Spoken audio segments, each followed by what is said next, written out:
Mahigit 2,000 Pinoy na ang na-repatriate mula sa Middle East na naiipit sa giyera ayon sa Department of Migrant Workers. Kabilang dyan ang bagong batch ng mahigit 300 Pinoy mula United Arab Emirates na nakabalik na sa bansa kahapon.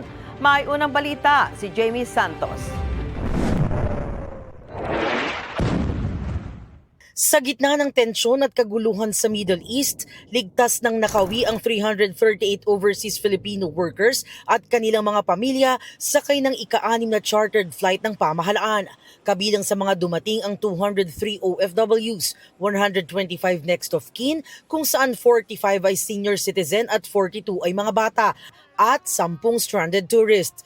Mula ang mga repatriate sa United Arab Emirates, isa sa mga bansang may pinakamalaking bilang ng mga Pilipino sa Gulf at kabilang sa mga apektado ng lumalalang sigalot sa rehiyon. Sa kabuuan, umaabot na sa mahigit 2,600 OFWs at dependents ang napauwi ng gobyerno.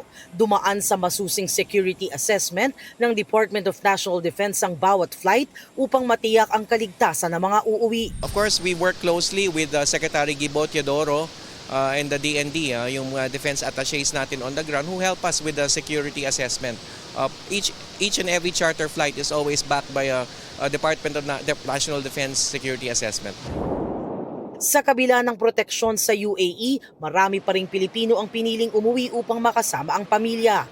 Pagdating sa bansa, agad ang tulong mula sa financial assistance, transportation hanggang pansamantalang matutuluyan.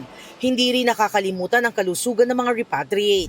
So yung mga may emergency needs, pagbaba sa eroplano, ay tinitingnan ho nila, mga first aid, binibigyan, baka mayroong mga may hypertension, may mga nahihilo, ganyan ho, binibigay na kaagad.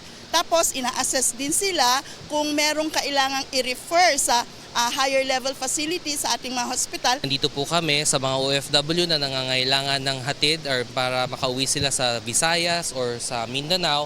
Ang OWA po ay naghanda ng pwede po namin silang i-hotel at sasagutin po ng OWA ang kanilang transportation pauwi sa kanilang probinsya. Aside from that, ang sabi po ni Sec Hans, yung mga financial assistance, reintegration po ay nakaabang na rin po. Isa sa mga umuwi si May, isang OFW mula UAE kasamang kanyang 2 anak. Ayon sa kanya, maayos ang seguridad sa UAE, ngunit pinili niyang umuwi para sa kapakanan ng kanyang mga anak, habang naiwan doon ang kanyang asawa para sa kanilang kinabukasan. Sa ngayon, hindi pa nila tiyak kung kailan muling babalik sa abroad. Masaya po at kami ligtas na nakarating dito sa kabila ng nangyayari doon sa UAE. Honestly, we are very, very safe. Even may mga ganong pangyayari kasi UAE is actually in a high-tech. Nadedetect nila agad bago pa may pagsabog. Nagkaka-alert kami sa phone.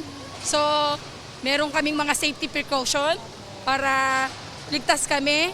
Then after that, bago pa may mangyari, mai-intercept na nila sa taas. Then, it's gonna be okay. Pero what made you decide, ma'am?